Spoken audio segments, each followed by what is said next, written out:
Lyca production Subaskaran தயாரிப்பில் super star Rajinikanth, Amitabh Bachchan, Fahadh Fazil, Rana நடிப்பில் DJ Gnanavel இயக்கத்தில் வேட்டையன் அக்டோபர் 10 உலகமெங்கும். கணிப்புகளை பொய்யாக்கி ஹரியானாவில் பாஜக ஏற்றம் பார்த்து வருகிறது. 35 இடங்களில் காங்கிரஸ் கூட்டணி முன்னிலை, பாஜக 49 இடங்களில் முன்னிலை என்பது ஹரியானா நிலவரம். பாரதிய ஜனதா கட்சி ஜம்மு அண்ட் காஷ்மீரில் 28 இடங்களில் முன்னிலை வகிக்கிறது. அதில் பெரும்பாலும் ஜம்மு பகுதியை சேர்ந்த தொகுதிகள். தேசிய மாநாட்டு கட்சி, காங்கிரஸ் கூட்டணி, இந்தியா கூட்டணி 47 இடங்களில் முன்னிலை பெற்று வருகிறது. அதாவது ஹாஃப்வே மார்க், ரெண்டுமே 90 தொகுதிகளை உள்ளடக்கிய நிலையில் ஹாஃப்வே மார்க்கில் இப்போ முன்னிலை நிலவரம் படி காங்கிரஸ் என்சி கூட்டணி ஜம்மு அண்ட் காஷ்மீர்லேயும் பிஜேபி ஹரியானாலையும் அந்த நிலையை கடந்து நிற்கிறத பார்க்கின்றோம். நம்ம திரையில் பார்த்தது போலவே வினேஷ் போகட் காங்கிரஸில் ஒரு முக்கிய முகமாக இந்த களத்தில் களமிறங்கிய மல்யுத்த வீராங்கனை பின்னடைவை சந்திக்கிறத பார்க்கின்றோம். திரு கோட்டீஸ்வரன், ஹாஃப்வே மார்க்கை பாஜக கடந்திருக்கிறத பார்க்கின்றோம். ஹரியானாவில் இந்த நிலை தொடரும்னு நினைக்கிறீங்களா? இப்போ நம்ம காலையிலேருந்து பார்த்தது போல ஒரு ஏற்ற இறக்கங்கள் மாறி மாறி வரதுக்கான வாய்ப்பு இருக்குன்னு நினைக்கிறீங்களா? அந்த த்ரெஷோல்டை அவங்க தக்க வைப்பாங்கன்னு நினைக்கிறீங்களா? இல்லை, அவங்க த்ரெஷோல்டை தக்க வைப்பாங்க. நம்ம கடந்த காலத்தில் தேர்தலெல்லாம் பார்த்தோம். பாரதிய ஜனதா கட்சியை பொறுத்தவரையிலும் ஒன்ஸ் அவங்களோட அந்த விக்டரியை தாண்டி அவங்க போக ஆரம்பிச்சிட்டாங்கன்னா அவங்களுக்கு பின்னடைவு அப்படின்றது கிடையாது. காங்கிரஸ் வேணால் அவங்களுக்கு கிடைச்ச அந்த லீடையோ மெஜாரிட்டியோ அவங்க விட்டு கொடுக்குறது, இல்லை ஜெயிச்ச மாநிலத்திலேயே பாஜகவோட அந்த குதிரை பேர் அரசியலுக்கு விட்டு கொடுத்துட்டு இல்லை தோல்வியை கண்டு போகிறது பார்க்குறோம். காங்கிரஸுக்கு தோல்வி என்பது ரொம்ப பழக்கப்பட்ட ஒன்றாகவும் பாரதிய ஜனதா கட்சிக்கு வெற்றி என்பது ரொம்ப பழக்கப்பட்ட ஒரு விஷயமாக தான் போகுது. அதனால் இந்த ரிசல்ட் இதற்கப்புறம் பெருசாக மாறும் அப்படின்ற மாதிரி நம்பிக்கை இல்லை. காரணம் என்னென்னா, கிட்டத்தட்ட 5வது ரவுண்டு 6வது ரவுண்டு வந்துட்டு இருக்காங்க. அப்படி வந்தாலும் ஒருவேளை க்ளோஸ் கால் வந்தாலுமே இது காங்கிரஸுக்கு காங்கிரஸ் இப்போது வெற்றி பெறுது அப்படின்னு வச்சுக்குவோம். அப்படின்னாலுமே அது காங்கிரஸுக்கு ஒரு பெரிய வெற்றியாக நான் பார்க்கவில்லை. காரணம் என்னென்னா, ஒரு 10 வருஷம் ஆன்டி இன்கம்பன்சிக்கு அப்புறம் இந்த மாதிரி ஒரு பர்ஃபார்மன்ஸ் பண்ணுறதுக்கு எதற்கு கட்சி நடத்தணும், எதற்கு கூட்டணி வைக்கணும் கான்ட்ரிபியூட்டட் டு நினைக்கிறீங்க? ஏன்னா இது காங்கிரஸ் வெல்ல வேண்டிய ஒரு தேர்தலாக தான் பார்க்கப்பட்டது. இந்த நிலைக்கான காரணம் என்ன நினைக்கிறீங்க? Where did they go wrong? இல்லை, காங்கிரஸோட நிலைப்பாடு பார்த்திங்கன்னா, இப்போ ஆம் ஆத்மி கட்சியோட கூட்டணி இருக்கா இல்லையான்றது அந்த பேச்சுவார்த்தை கடைசி வரலும் இழுத்தாங்க. அப்புறம் திரு செல்ஜா அவர்களுக்கு அவரோட ஆதரவான நிலைப்பாடுகள் ஒரு சிலது இருந்தது. அதேமாதிரி ஹூடா அவர்களுக்கு அவரோட ஆதரவான நிலைப்பாடு இருந்தது. ரொம்ப கரெக்டாக துல்லியமாக இதை சொல்லணும்னா, smaller parties have played spoil sport. கிட்டத்தட்ட அம்பாலா கண்டோன்மெண்ட் எடுத்துக்கோங்க, இல்லை பத்தா எடுத்துக்கோங்க, இல்லை கலனூர், கோஸ்ட்லி, இந்த மாதிரி தொகுதி எல்லாம் பார்த்திங்கன்னா சுயேட்சை வேட்பாளர்கள் கிட்டத்தட்ட 2வது இடம், 3வது இடம், 4வது இடம் வராங்க. எங்கெல்லாம் சுயேட்சை வேட்பாளர்கள், சிறிய பார்ட்டி வேட்பாளர்கள் நல்லா பர்ஃபார்ம் பண்ணுறாங்களோ அந்த இடத்துலலாம் காங்கிரஸ்க்கு பின்னாடி போயிருக்கு. அதுவும் உங்களுக்கு பார்த்திங்கன்னா ஒரு 3000 ஓட்டு, 2000 ஓட்டு, 4000 ஓட்டு, இந்த மாதிரி இது எல்லாமே சுயேட்சை வேட்பாளர்கள் அங்கே வாங்கியிருக்காங்க. இதில் எத்தனை பேர் காங்கிரஸோட ரெபல், எத்தனை பேர் மற்ற சிறிய கட்சிகளிலிருந்து வந்தாங்க. அந்த காங்கிரஸ் இன்னும் அந்த பெரிய மனப்பான்மை, அந்த ஒரு பண்ணையாளர் அந்த நிலைப்பாடுலேருந்து இன்னும் சரியாக வரல. ஏன்னா நீங்கள் அதிகமாக போராட்டத்தை பார்த்த ஒரு மண்ணு பார்த்தீங்கன்னா ஹரியானா. யாரை எதிர்த்து போராட்டினாங்கன்னா அங்கே இருக்கிற அமைச்சர்கள், அங்கே இருக்கிற முதலமைச்சர்களை, அங்கே இருக்கிற ஆட்சியாளர்களை எதிர்த்து தான் போராட்டம் பண்ணாங்க.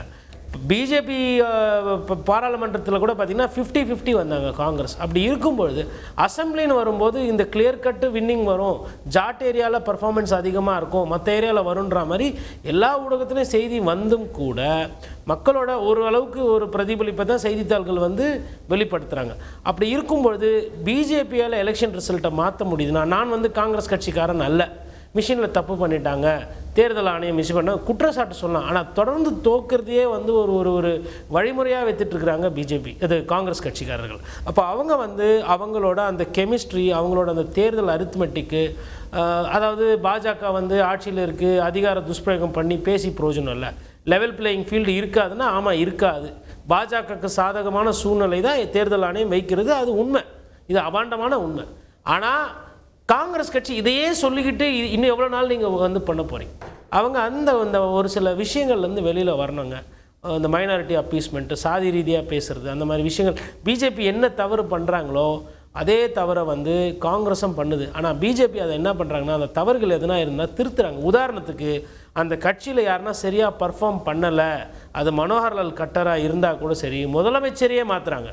ஆனால் காங்கிரஸ் கட்சியில் அந்த மாதிரி பெரிய சேஞ்சஸ் பண்ணுறதில்ல. வினேஷ் போகட்டை பொறுத்தவரைன்னு பார்த்தீங்கன்னா அது ஒரு க்ளோஸ் காலாக போயிட்டுருக்கு. ஜூலானா தொகுதியில் 3000-4000 வாக்குகள் வித்தியாசத்தில் இருக்காங்க. எனக்கு நம்ம அந்த தொகுதி வந்து ஒரு டேர்ன் அரவுண்ட் வர்றதுக்கு வாய்ப்பு இருக்குன்ற மாதிரி தோணுது. காரணம் என்ன, அங்கே வந்து கவுண்டிங் ரொம்ப ஸ்லோவாக போகுது. 3வது ரவுண்டு 4வது ரவுண்டு, மற்ற இடம் 6வது ரவுண்டு போகுதுன்னா அங்கே 3வது ரவுண்டு தான் போகுது. ஒரு மாதிரி க்ளோஸ் காலாக போகுன்ற மாதிரி தோணுது. மேபி அந்த சீட்டு வந்து வினேஷ் போகத்துக்கு ஒரு டேர்ன் அரவுண்ட் ஆகிறதுக்கு வாய்ப்பு இருக்கிறது. Very interesting. காங்கிரஸுடைய இன்ஃபைட்டிங் காரணம் அவங்க வந்து கடந்த தேர்தல்கள்லேருந்து பாடம் கற்கல அப்படின்னு சொல்றீங்க. இந்த இன்ஃபைட்டிங் எந்த அளவுக்கு ஒரு ரோலை ப்ளே பண்ணிருக்கும்னு நினைக்கிறீங்க?